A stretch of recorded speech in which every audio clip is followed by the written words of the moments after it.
자, 안녕하십니까 여러분. 추가적으로 딥러닝에 대해서 관심이 있는 친구들이 또 많기도 하고, 뭐제 착각인지 모르겠지만, 그리고 수업 때 많이 설명을 못 해드린 부분도 있어서 그거 파이썬 코드 같은 내용을 좀 설명을 드리려고 합니다. 요 내용은 시험에 냈으니까 꼭 여러분들이 시험 치시기 전에 검토하시고 시험 치시면 좋을 것 같습니다. 기계학습과 딥러닝의 가장 큰 차이점은 속성값이라는 것을 특징 추출이라고 합니다. 그 특징 추출을 사람이 하느냐, 또 컴퓨터가 직접 하느냐인데, 우리가 기계학습에서는 그 속성값들을 사람이 해줬단 말이죠. 속성이라 하면 그 세로 열들입니다. 하지만 이 딥러닝에서는 그럴 필요 없이 데이터만 전부 다 던져주고 우리가 특정한 모델만 만들면, 우리는 그 모델을 뭐라 그랬냐면 여기 나오는 것처럼 퍼셉트론이라고 한다는 것을 수업 시간에 배웠습니다. 이 뉴런이라는 우리의 뇌 세포처럼 그 세포들의 연합으로 이루어진 것이 인공신경망이라 그랬고, 그 하나하나를 지금 뜯어보면 가장 최소의 단위를, 인공신경망을 구성하는 최소의 단위를 이렇게 퍼셉트론이라고 합니다. 이 퍼셉트론들이 여러 개가 모이고, 굉장히 이게 한 층이 아니고 출력이 이렇게 Y가 바로 나오는 것이 아니고, 이런 것들이 굉장히 여러 개가 모여 있어서 만드는 것을 심층 인공신경망이라 한다 그랬고, 그를 이용해서 학습하는 것을 딥러닝이라 한다, 이렇게 배웠습니다. 구체적으로 좀 살펴보면 우리가 요 퍼셉트론이라는 거 배울 때는 요 x 값은 선생님이 입력값이라 그랬고, 사람이 넣어주는 거. 그 다음에 우리 사람이 결정할 수 있는 거는 요 활성화 함수, 이놈을 도대체 어떻게 할 것이냐가 전부라고 했습니다. 나머지 나와 있는 요 편향이라는 바이어스라는 값, 그 다음에 가중치 w 값, 웨이트 값은 사람이 결정하는 것이 아니고 인공지능이 학습이라는 과정을 통해서 결정을 하게 됩니다. 그래서 인공지능은, 딥러닝 모델은 특히 어떻게 이 x 값이라는 것을 집어 넣었을 때 우리가 원하는 y 값, 뭐 예를 들면 여기에 뭐 수업 때도 말씀드렸지만 이게 홍창민 얼굴인가, 뭐 티니핑인가, 걔 얼굴인가, 그러면 요 x 값에는 사진을 넣어주겠죠. 그걸 바탕으로 티니핑인가 홍창민인가를 분류하는 딥러닝 모델을 만들겠다. 그러면은 예를 들어 이 사진이 홍창민이었다면 홍창민이라는 곳으로 답이 갈 수 있도록 적절한 바이어스 값과 가중치 값, 그리고 활성화 함수 값을 조절해 가면서, 또 이 퍼셉트론이라는 것이 하나만 있는 것이 아니다 보니 굉장히 수백 개가 있겠죠. 수백만 개가 있을 수 있습니다. 그럼 그 수백만 개의 개수를 조절해 가면서 최적의 홍창민 값을 얻기 위해서 고군분투한다는 거죠. 그것을 컴퓨터가 스스로 하더라라는 게 기본 개념이라고 보시면 될 것 같습니다. 빠르게 해보면 얘는 텐서플로우라는 놈을 씁니다. 이전까지는 막 케라스라는 친구를 썼는데 케라스 말고 텐서플로우를 쓰고요. 케라스는 딥러닝이 아니고 머신러닝 할 때 쓰는 친구라고 보시면 되겠습니다. 데이터셋을 로드해 온다 그래서 이것도 이제 악필 데이터, 숫자 잘 못 쓰는 그 데이터를 가져왔고, 얘는 우리가 흔히 보듯이 트레인 이미지, 그 다음에 테스트가 이렇게 있습니다. 트레인은 훈련할 때 사용하는 이미지, 트레인 레이블스는 이 요거 데이터에 대한 정답입니다. 그러니까 악필 데이터 7이라는 숫자가 이렇게 있으면 그 밑에 이제 7으로 적혀 있는 거죠. 훈련 데이터 이미지와 요 이미지 어떻게 생겼는지 그 중에 하나를 가져와서 보여달라 했더니만 요렇게 생겼다. 이거는 뭐 여기 5라고 이렇게 적혀 있습니다. 모은 것 같아요. 그리고 위에 레이블 5도 있으니까 얘는 정답이구나. 그렇게 보시면 됩니다. 훈련할 게 6만 개 정도가 있고요. 테스트할 게 10,000개 정도 있습니다.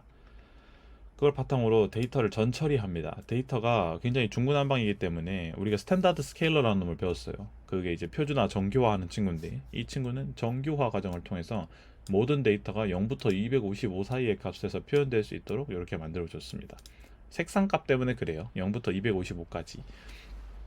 그렇게 해보니까 이제 데이터를 넣어줘야 되겠죠. 인풋 데이터를 넣어줄 겁니다. 인풋 데이터라 하면 요거죠. 요 데이터를 어떻게 넣는지에 따라서 Y가 결정이 되는데, 그러면 이 모델의 생김새를 만들어줘야 됩니다. 딥러닝 모델. 쌤이 구현한 건 요거예요.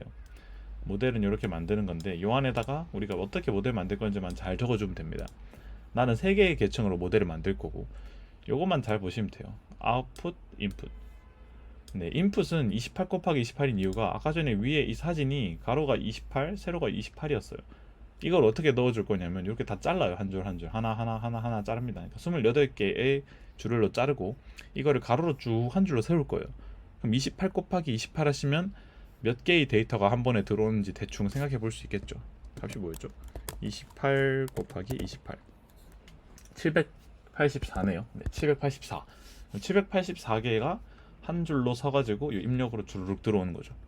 그렇다 보니까 문제가 뭐가 생기냐면, 아니 이미지인데 이걸 한 줄로 쭉 잘라요. 이걸 이렇게 이게 쭉 잘라서 일자로 쭉 펴면 이게 온지 아니면 그냥 검정색과 흰색의 조합인지 사실 알아보기 쉽지 않죠. 근데 컴퓨터는 그마저도 파악해내는 능력이 있습니다. 그래서 이런 것들을 조금 이미지가 이렇게 한 줄로 쭉 폈을 때 손상되는 문제를 방지하기 위해서 사실 우리가 뭘 쓰냐면 아직 배우진 않지만 CNN이라는 특별한 방법을 씁니다. 저 방법은 어떤 방법이냐면 여기에서 요 영역에서 특징을 찾아서 하나의 점으로 만들고 요 영역에서 특징을 찾아서 하나의 점으로 만들고 요걸 점으로 만들고 그래서 요 이미지들의 특징을 지가 추출해서 요 크기를 조금 줄여주는 거예요.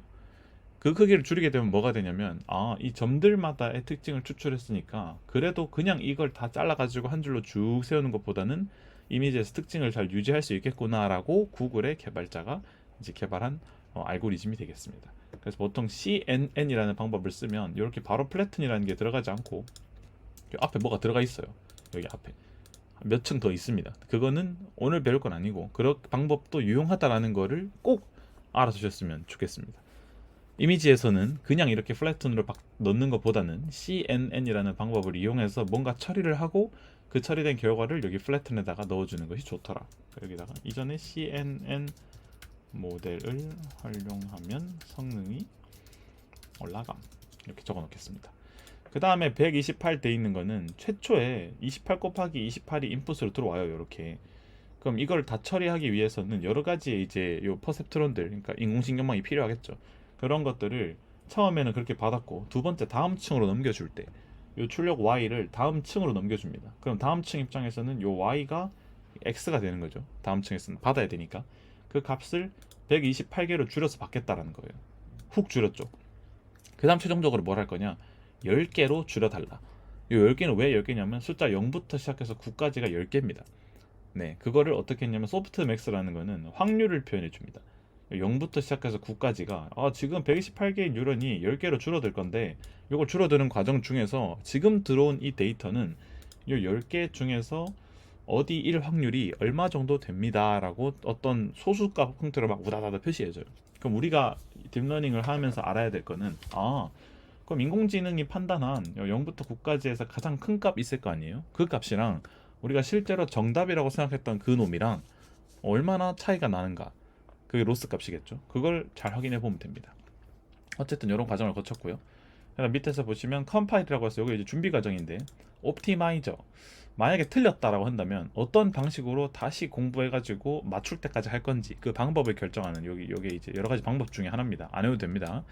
로스, 이거 얼마나 오차가 있는가. 아까 전에 제가 여기 위에서 소프트맥스 값으로 뭐가 나온다 했죠. 그 인공지능 모델이 공부한 결과입니다. 도출한 값이랑 실제 정답이랑 차이가 나는 거를 이런 식으로 공부를 하겠다 라는 거고, 그 중에서 우리는 매트릭스로는 accuracy, 오차값, 그 정확도에 대해서만 보여달라 하겠다 라고 해가지고 해보니까 fit이라는 과정을 하면 훈련을 할 수 있습니다. 훈련할 때는 당연하겠지만 train, 공부시킬 거, 그 다음에 공부시킬 걸 바탕으로 epoch, 이거는 몇 번 반복해서 이 공부를 할 건가입니다.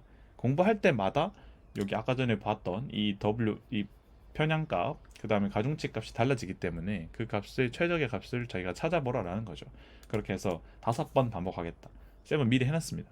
해놓으니까 처음에 accuracy가 0.87이었는데 로스 값도 이렇게 됐어요.